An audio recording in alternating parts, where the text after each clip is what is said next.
On est là maintenant au niveau du chapitre 3 pour découvrir les requêtes SQL avancées, certaines requêtes SQL avancées. Alors, là, comme promis, je vais vraiment entrer dans la clause where. Donc, pour récupérer plusieurs objets répondant à un critère de comparaison, qu'est-ce qu'on fait? On fait toujours recours à la clause where. Donc déjà, on l'a utilisé, n'est-ce pas, pour récupérer un objet à la fois avec l'ID. Parce qu'on sait que l'ID identifie de manière unique chaque objet. Donc chaque objet a un ID unique.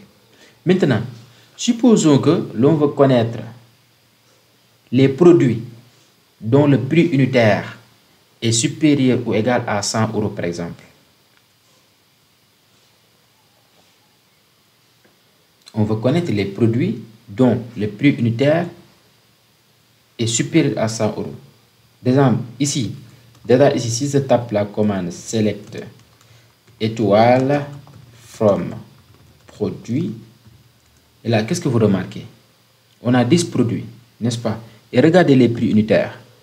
800 €, 450 €, 120 €, 75, etc., 200 €. Maintenant, je vais faire du filtrage. Je veux tout simplement avoir seulement les produits dont le prix unitaire est supérieur ou égal à 100 €. Les produits dont le prix est égal ou dépasse 100 €. Qu'est-ce que je vais faire?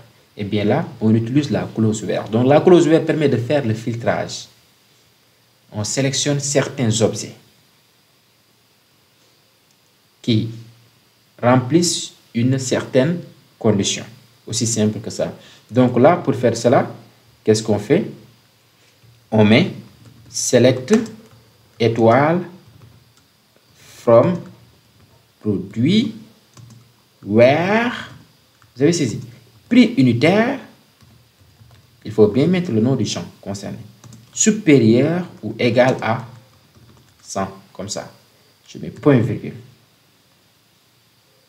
Select étoile from produit where, prix unitaire, on met where après le nom du champ. On met la condition, la comparaison si vous voulez, après une valeur égale. Qu'est-ce que vous remarquez? On a seulement ces produits-là. Pourquoi? Parce que ces produits, leur prix unitaire est égal ou dépasse 100. Vous avez vu ici prix unitaire. Vous n'avez pas vu un prix unitaire moins de 100. Donc c'est ça l'utilité de la clause where.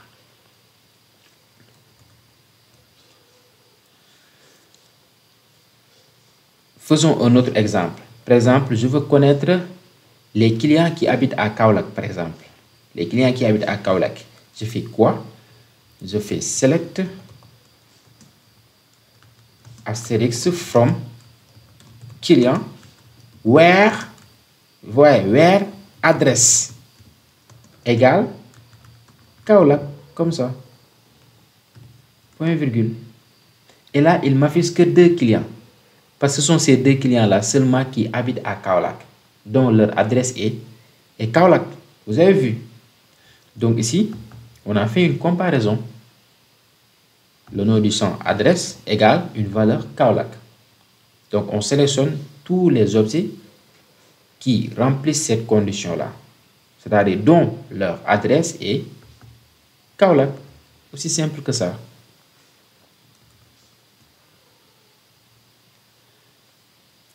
Et là même, si je veux, par exemple, je peux même aller plus loin. Ici, concernant les produits, si je veux, par exemple, récupérer seulement les produits dont le prix unitaire est supérieur à 100 et que la quantité de stock est aussi supérieure à 15, qu'est-ce que je vais faire? C'est très simple. Je mets select étoile from produit, comme ça, vous avez saisi, from produit where, et bien prix unitaire est supérieur à 100, n, je dois ajouter et, qui veut dire n, et stock, vous voyez ici, le nom de l'objet c'est stock, supérieur à 15, c'est ça ce que j'avais dit, point virgule. Et là, on m'a fait seulement 2 éléments. smartphone et tablette. C'est seulement ces deux objets-là qui possèdent un prix unitaire supérieur à 100 et aussi une quantité de stock supérieure à 15. Vous avez vu. Mais maintenant, si je veux sélectionner les objets dont le prix unitaire est supérieur à 100 ou, j'ai bien dit ou le stock est supérieur à 15. Donc, je sélectionne les produits dont le prix unitaire est supérieur à 100 ou le stock est supérieur à 15. Qu'est-ce que je vais faire? Je vais quoi? Select étoile from produit where toujours, vous avez saisi, where toujours prix unitaire supérieur à 100 or, ici on ne va pas utiliser n veut dire et. Ici on utilise pour le ou, on utilise or stock est supérieur à 15. Qu'est-ce qu'on a? On a presque tous les produits. Parce que là, qu'est-ce que ça veut dire le ou là? Le or. Le ou veut dire quoi?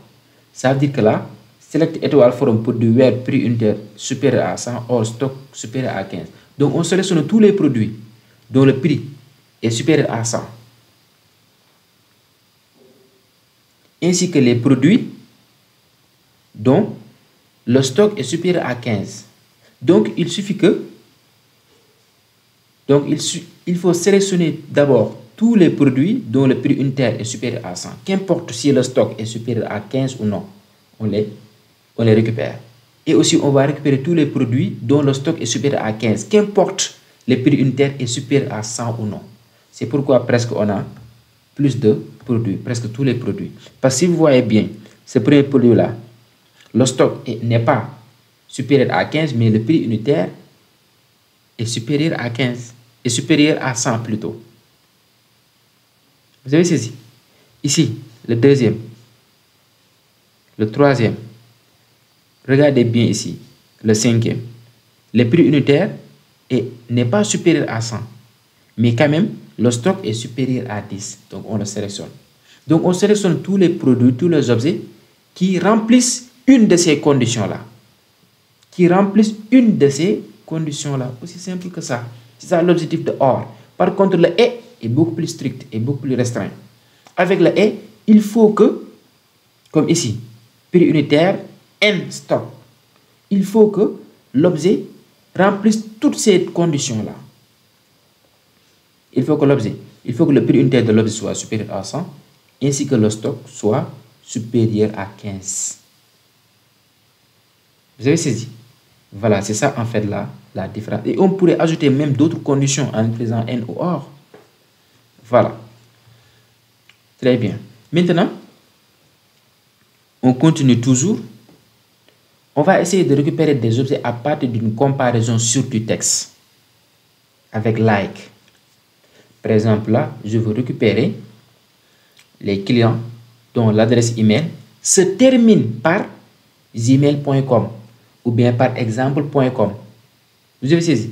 Ou bien un autre exemple, je veux récupérer les clients dont le prénom commence par A, par exemple. Commence par A. Ou bien dont le prénom contient le mot ma. Est-ce que vous avez saisi? Donc pour faire ça, on utilise like. Donc ici, donnons des exemples. Concernant par exemple d'abord les clients, je vais sélectionner tous les clients pour voir. From client. Voilà. Donc ici, je veux récupérer par exemple les clients dont leur adresse email se termine par gmail.com. Qu'est-ce que je vais faire? Je vais taper quoi? Select, comme ça, étoile, from. Voilà, j'utilise toujours étoile. On n'est pas obligé d'utiliser toujours étoile. On peut préciser par exemple nom ou prénom, ou nom et prénom, email, etc. On peut énumérer à la place les champs, certains champs que l'on veut récupérer. Vous avez saisi? Je mets ici client, après where. Where quoi? Je mets email, like. L'email like, c'est-à-dire comme et je précise la formule. Entre parenthèses. Je mets pourcentage. Après quoi, je mets gmail.com. Vous avez vu? Alors, pourquoi le pourcentage? Le pourcentage peut être remplacé par n'importe quel mot, n'importe quelle expression, n'importe quelle lettre. Mais j'ai mis gmail.com, ça veut dire quoi? Eh bien là, cette valeur-là doit se terminer par gmail.com. Est-ce que vous avez saisi? Parce que j'ai positionné le pourcentage avant. Avant gmail.com, on peut avoir n'importe quoi. Mais la valeur doit se terminer par gmail.com. Si je mets gmail.com au début et le pourcentage à la fin, ça veut dire quoi? Cette valeur doit se débuter par gmail.com et peut se terminer par n'importe quel mot, n'importe quelle expression, n'importe quelle lettre. Vous avez saisi? Donc c'est ça. J'ai pu récupérer seulement, vous voyez, les clients dont leur email se termine par Gmail. Maintenant, je vais essayer de récupérer ici les clients dont le prénom commence par A. Regardez bien, dont le prénom commence par A. Qu'est-ce que je vais faire? Je vais taper quoi? Select étoile from client where. Après where, on précise le champ. Après where, toujours on précise un champ. Where, prénom. Ici, on utilise like et non égal. Like. J'ouvre les guillemets. J'ai dit quoi? Je dois récupérer les clients, les objets clients dont le prénom commence par A. Donc, automatiquement, je mets A. Après, je mets pourcentage comme ça. Point virgule. Et là, on me récupère quoi? Aboubakar et Amadou. Parce que ces clients-là, leur prénom commence par A. Vous avez vu? Donc, j'ai mis A après pourcentage. Donc, le pourcentage veut dire quoi? Le pourcentage peut être n'importe quelle valeur. N'importe quelle lettre, n'importe quelle chaîne, n'importe quel texte. En tout cas, ce texte-là, cette valeur-là doit se débuter par A. Vous avez saisi? Maintenant, supposons que je veux récupérer, regardez ici, Amadi Demba. Donc ici, ces noms-là, par exemple, le troisième caractère est M. Vous avez vu, le troisième caractère est M. Supposons que je veux récupérer les clients dont leur nom, dont le troisième caractère de leur nom est M. Qu'est-ce que je vais faire? Je vais taper select étoile from. Vous avez vu, select étoile from client where quoi? Where prénom. Regardez bien, like, j'ouvre toujours les guillemets et je mets underscore. Après un autre underscore, après je mets M, après je mets pourcentage. On m'a récupéré que Amadi et Demba. Pourquoi? Parce que leur nom possède en troisième caractère la lettre M. Mais que signifie le underscore? Le underscore fait référence à une lettre. Remplace une lettre. Donc à la place de underscore, on devait avoir une lettre. Ici, j'ai mis deux underscores.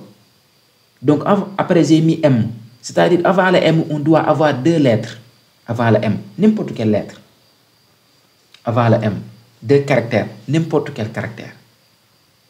J'ai dit une lettre, un caractère. Je n'ai pas dit une chaîne. Hein? Je n'ai pas dit du texte. Pour dire n'importe quelle chaîne ou bien n'importe quel texte, on utilise le pourcentage. Ou bien n'importe quel caractère, on peut utiliser le pourcentage. Mais si on précise un caractère, on utilise l'underscore. L'underscore doit être remplacé par un caractère, une lettre, un caractère. Vous avez saisi? C'est ça en fait. Et là, je peux donner un autre exemple. Hein, je vais voir. Surtout avec... voilà. Ici... Quel mot qui vient souvent? Pouce, voilà. Regardez ici, pouce. J'ai là aussi pouce. Très bien. Donc, comment récupérer les produits dont la description renferme le mot pouce. Comment récupérer les produits dont la description renferme le mot pouce? Ben ici, le mot pouce peut être au début, ou bien à la fin, ou bien au milieu. Qu'est-ce qu'on va faire? Eh bien, on fait quoi? Pousser avec S. Hein? On fait select étoile from produit, comme ça. Where? Ici, le nom du champ, c'est quoi? Description. Where? Description. Like. Je mets quoi? Pourcentage. Pouce. Pourcentage. Point virgule.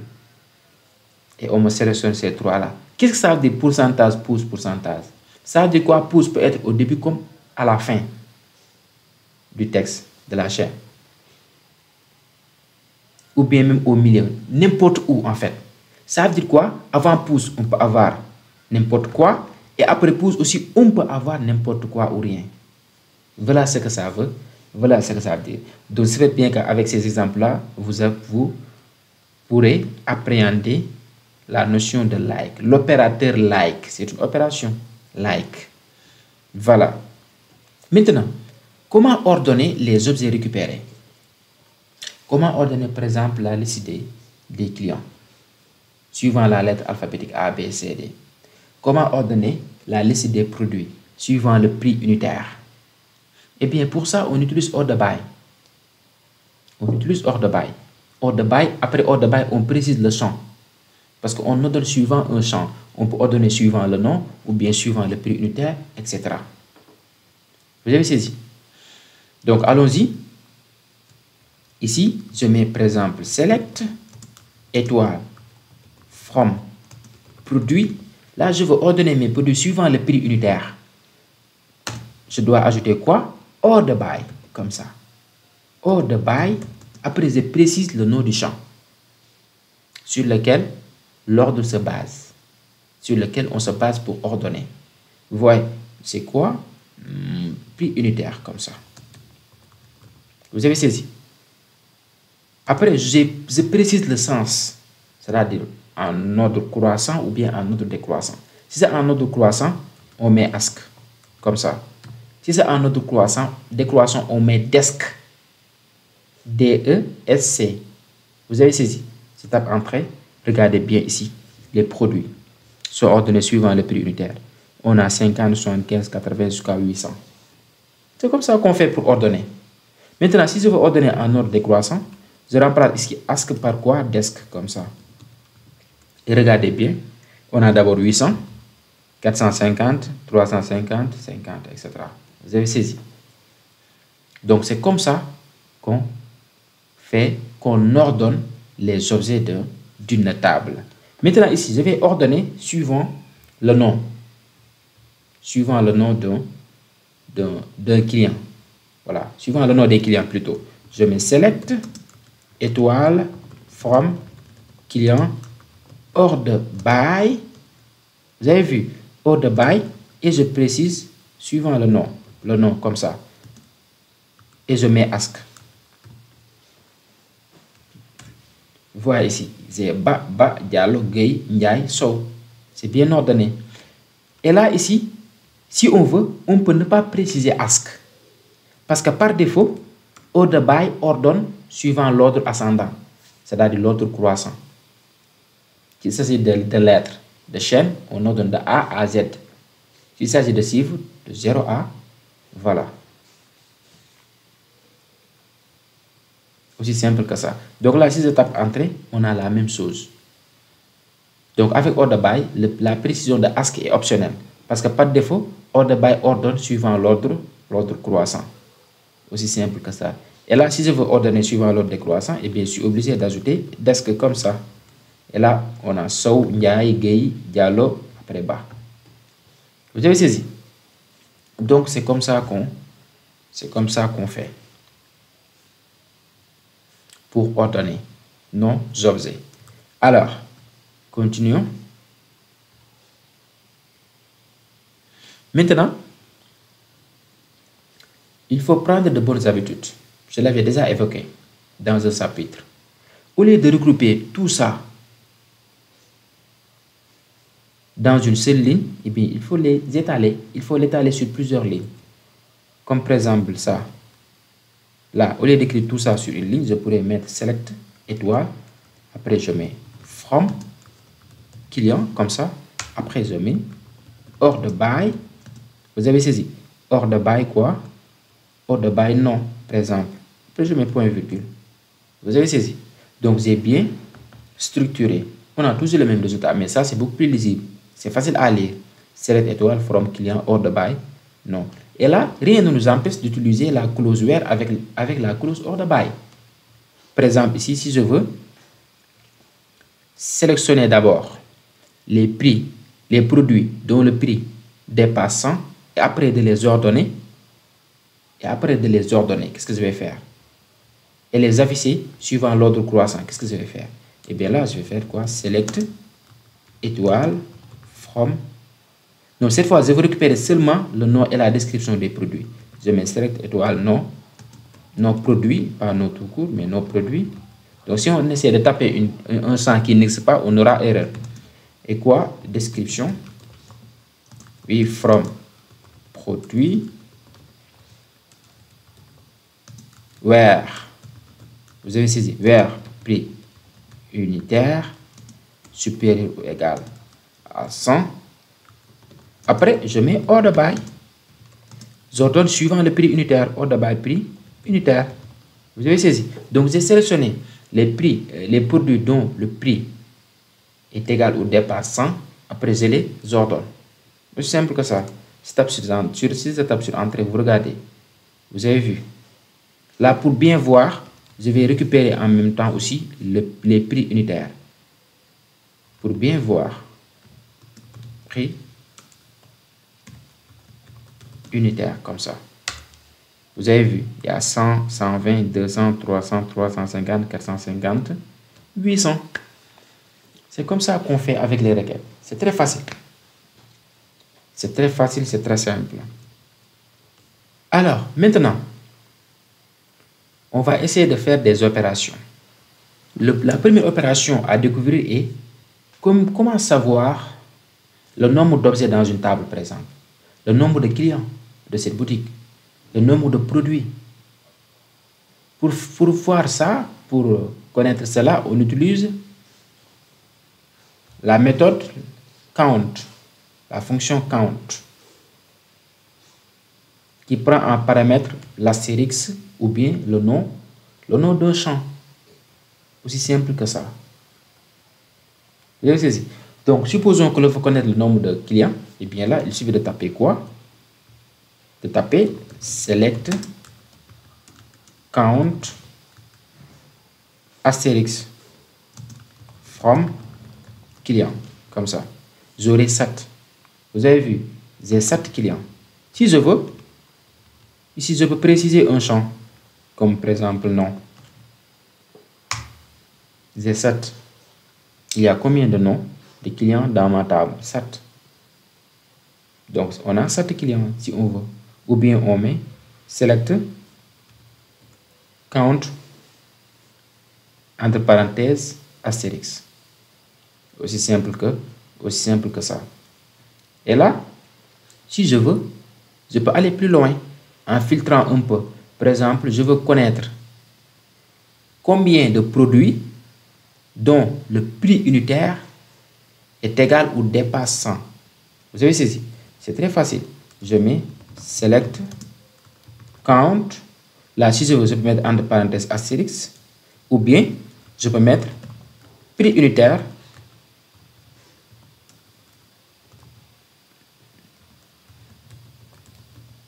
Comme ça. Après, je mets from quoi? From où? From produit.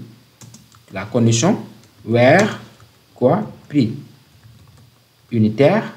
Vous avez saisi? Where prix unitaire supérieur ou égal à 100. Comme ça.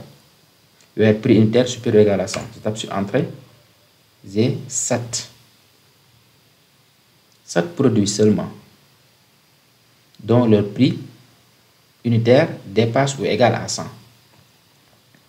Vous avez saisi? Donc, c'est comme ça qu'on fait avec l'opération count. Donc, l'opération count permet tout simplement de connaître le nombre d'enregistrements, le nombre d'occurrences, le nombre d'objets d'une table.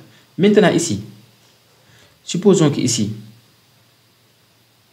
si je tape select étoile from client,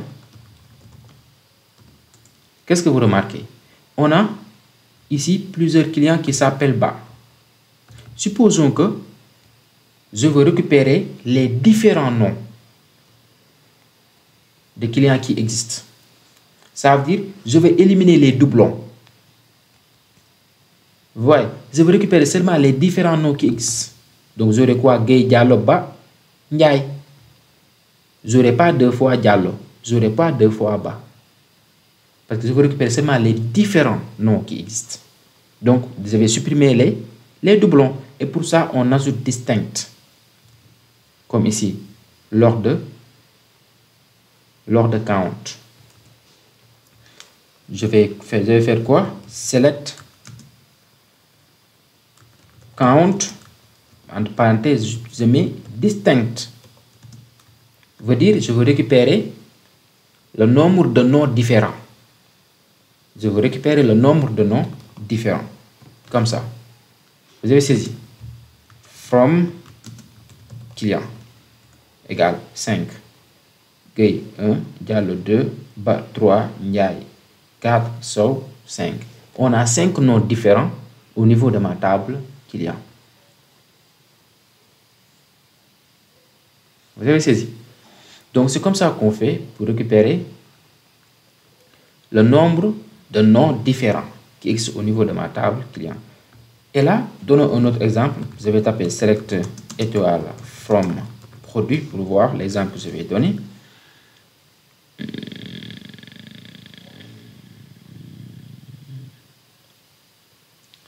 Là, supposons que, voilà. Donc ici, je veux connaître le nombre de prix différents, le nombre de prix unitaires différents. Je fais quoi? Select count. Si je veux, je précise prix unitaire. Ou bien je mets astérix. Comme ça.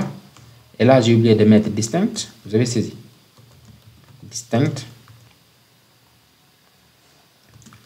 From produit. Là, j'aurai quoi? J'aurai 10. Pourquoi? Ici, il n'y a pas de doublon ici. Il n'y a pas 2 fois 100, ni 2 fois 455, ni 2 fois 800. Donc, j'ai des prix unitaires différents. Vous avez saisi? Donc, c'est ça l'utilité de distinct. Alors, découvrons les aléas. Les aléas permettent de donner un surnom à notre champ, par exemple. Un surnom à notre champ. Par exemple, là, ici. Regardez bien. Ça, c'est pas joli. Count distinct prix unitaire. Count distinct prix unitaire. Ça veut dire quoi? Pour ceux qui ne savent pas le SQL, ils ne vont pas comprendre. On peut donner eh bien, un aléa à ça. Par exemple, quoi? Les différents prix unitaires. Les différents prix unitaires des produits. Est-ce que vous avez saisi? Voilà. C'est ça l'utilité des aléas. Ça donne un surnom. Pour utiliser un aléa, on met as suivi du nom que l'on veut donner à ce champ-là. Vous avez saisi? Comme ici, par exemple. Select count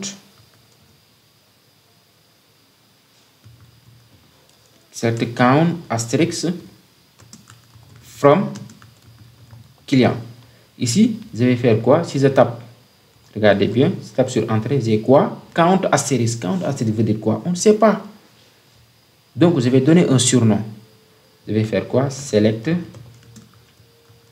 count astérisque comme ça. As. Après, je mets le nom. Par exemple, je veux dire quoi? Le nombre de clients. Comme ça. Vous avez saisi? Après, je continue ma requête from client. Vous voyez ici. Là, eh bien, en voyant ça, on sait exactement ce que ça signifie. C'est le nombre de clients. Aussi simple que ça. Donc, ça, en fait, l'utilité des aléas. C'est pour être beaucoup plus clair. Parce que le count astérisque, là, ça ne veut rien dire. Le count astérisque, ça ne veut rien dire. Vous avez saisi? Donc, n'hésitez pas à utiliser les aléas. Mais par contre, si vous faites ça, par exemple, select nom, prénom, from client, là, c'est inutile de donner des aléas parce que c'est déjà précis. Le nom et prénom. En général, on utilise les aléas pour les opérations, pour le résultat des opérations, comme count là, ou bien SVG que l'on va voir là, le calcul de la moyenne, le calcul de la somme que l'on va voir. Alors, maintenant, on va vraiment faire des opérations sur des données numériques, des opérations sur des chiffres. Pour ça, il y a par exemple AVG qui permet de connaître la moyenne de la colonne sélectionnée. Eh bien, assurez-vous que la colonne soit de type numérique, entier ou bien float. Vous avez saisi? Soit de type numérique. AVG permet de connaître la moyenne de la colonne sur la sélection. Sum, la somme. Max, le nombre maximal.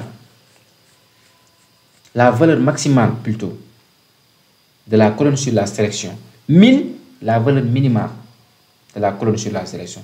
Et encore une fois, il faut que ces données-là soient numériques. Il faut que le champ soit numérique, soit un entier ou bien un float, etc. Mais pas une chaîne de caractères. Par exemple, là, ici, supposons que je veux connaître le prix total de mes produits. Le prix total de mes produits. Je vais faire quoi? Select. Voyez, je mets somme comme ça, entre parenthèses, je mets prix unitaire. Vous avez saisi? Parce que je vais faire la somme des prix unitaires de mes produits pour connaître le prix total. Après, je mets from. Regardez bien si je n'utilise pas les aléas. Je mets from produit. Somme prix unitaire. Ça, c'est les. N'est-ce pas? Donc, je vais faire ça pour ajouter un aléa. Donc, somme, je mets ici as. Je mets prix total. Entre guillemets, attention, prix total des produits. Comme ça. Vous avez vu? Prix total des produits. C'est très parlant, n'est-ce pas? C'est très clair. Voilà comment on calcule la somme. Si on veut calculer la moyenne, à la place de somme, on va mettre AVG pour connaître la moyenne. Donc, comment se calcule la moyenne? C'est la somme des prix unitaires divisé par le nombre de prix unitaires, divisé par le nombre de produits. N'est-ce pas? Et ça donne quoi? 252,5. Si je veux connaître le prix le plus cher, eh bien, je vais utiliser quoi?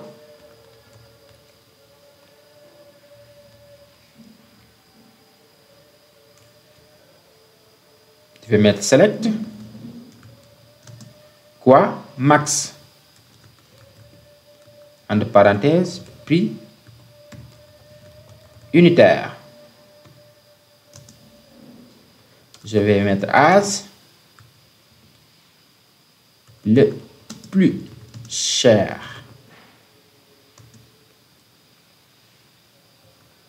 Le plus cher produit. Voilà.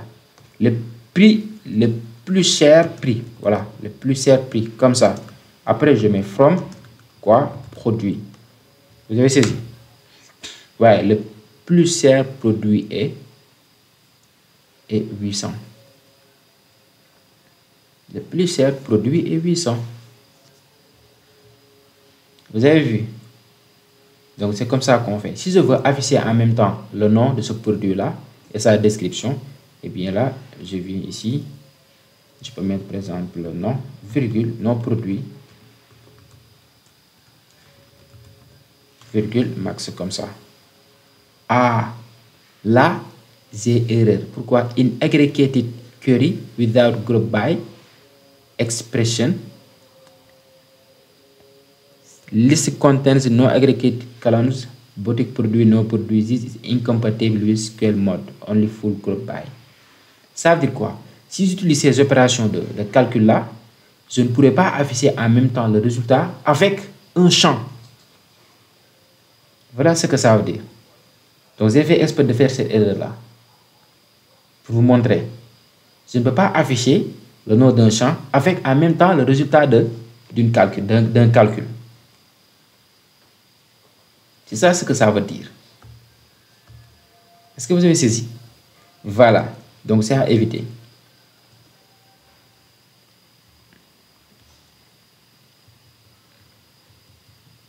Voyez. Donc c'est très facile, c'est ce qu'on vient de voir. Là ici, round, la fonction round permet tout simplement d'arrondir. Là on calcule la moyenne et on l'arrondit. On calcule la moyenne et on l'arrondit. Et là on peut aller plus loin. Par exemple, en calculant la moyenne des produits dont le prix est supérieur ou égal à 100. Dont le prix unitaire dépasse ou égal à 100. Vous avez saisi? Donc rien ne nous empêche de faire cela. Et il faut noter aussi il y a les fonctions upper, now, etc. Les fonctions upper permettent tout simplement de mettre en majuscule. Par exemple ici, si je veux mettre en majuscule, mais non, par exemple, les noms des clients, qu'est-ce que je vais faire? Select, par exemple, je mets upper, comme ça, entre parenthèses, non. Vous avez vu? Je vais afficher en même temps les prénoms des clients, from, client, point virgule. Et là, qu'est-ce que vous remarquez? Eh bien là, les prénoms des clients sont mis en majuscule avec la fonction upper. Maintenant, si je veux afficher la date courante, je peux faire quoi? Select now, comme ça. C'est une fonction aussi. Select now. J'ai la date et l'heure actuelle. 1er décembre 2024 à 4h45, 4h du matin, 40 minutes. Vous avez vu? Donc c'est comme ça qu'on utilise la fonction now. En général, on l'utilise lors de l'insertion. Par exemple, si on veut enregistrer la date de création d'une chose ou bien d'inscription, on peut lui attribuer la valeur par défaut now. On est d'accord? Voilà. Maintenant, comment sauvegarder une requête? Parce que là, imaginez, mais on est fatigué à répéter des requêtes. Comme par exemple ces requêtes-là. On est fatigué de retaper tout le temps la même requête. Et bien là, on peut sauvegarder cette requête-là. Pour sauvegarder une requête, on fait recours à ce qu'on appelle une vue. Une vue.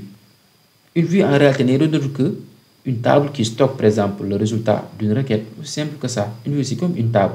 Mais c'est une copie. Parce que si on arrête le programme, eh bien, la vue sera supprimée. Voilà. Donc, on crée une vue et on y stocke tout simplement le résultat d'une requête. Pour ne pas, après, réexécuter la même requête. Voilà. Comme par exemple ici, je crée une vue que j'appelle produit de prix supérieur à 100. Et là, par convention, on veut que le nom de la vue soit suffixé par VW, underscore VW. Voilà. Donc ici, là, allons-y. Pour créer une vue, on utilise la commande create view. Pour créer une table, on utilise la commande create table. N'est-ce pas? Donc ici, une vue presque comme une table. Par exemple, là, je mets create view. Je mets le nom de la vue. Par exemple, je veux connaître quoi? Produit dont le prix, prix, par exemple, supérieur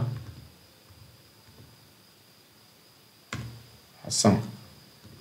Vous avez vu, après j'ajoute quoi? VW, comme ça.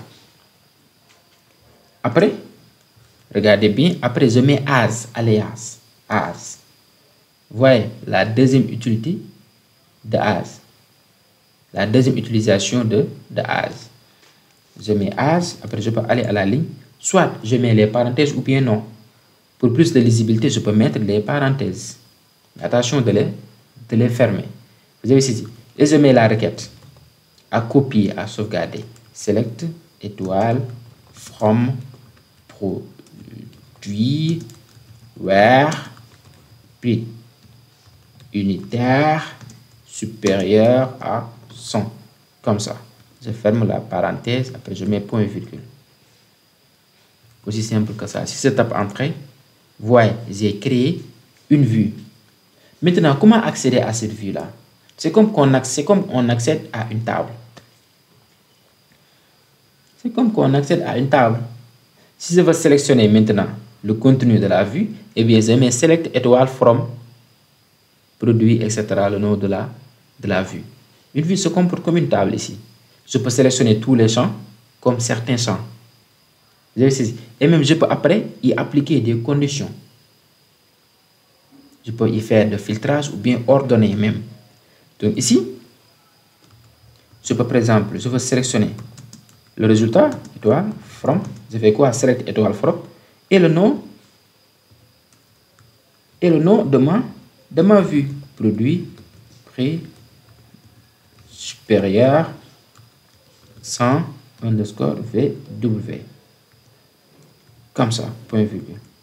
Et là, vous voyez, il m'affiche l'ensemble des produits dont le prix dépasse 100. Aussi simple que ça. Vous avez vu, si je veux filtrer encore, je veux m'intéresser par exemple dont la quantité de stock est supérieure à 15. Là, je vais utiliser ça et j'ajoute where stock supérieur à 15. Vous voyez, c'est seulement ces deux produits-là, 25 et 20. Si je veux ordonner maintenant les produits suivant leur nom, qu'est-ce que je vais faire? Là, je vais enlever cette condition-là. Je ne veux pas. Je ne vais pas mettre where, mais seulement order by nos produits comme ça. Vous avez vu? Le nom, les produits sont ordonnés suivant leur nom. C'est casque, écran, imprimerie, imprimante, ordinateur, smartphone, tablette. Vous avez vu? Donc, on manipule les vues comme on manipule les tables. Mais l'importance des vues est que on n'a pas à retaper la requête complète, la commande complète. Vous avez saisi? C'est ça qu'on appelle la sauvegarde de requête. Donc voilà, c'était tout pour ce chapitre intéressant. Donc on a vu pas mal de choses. Hein. On a découvert certaines requêtes SQL avancées. Donc on se dit à la prochaine vidéo où on va voir comment modifier la structure d'une base de données. Voilà.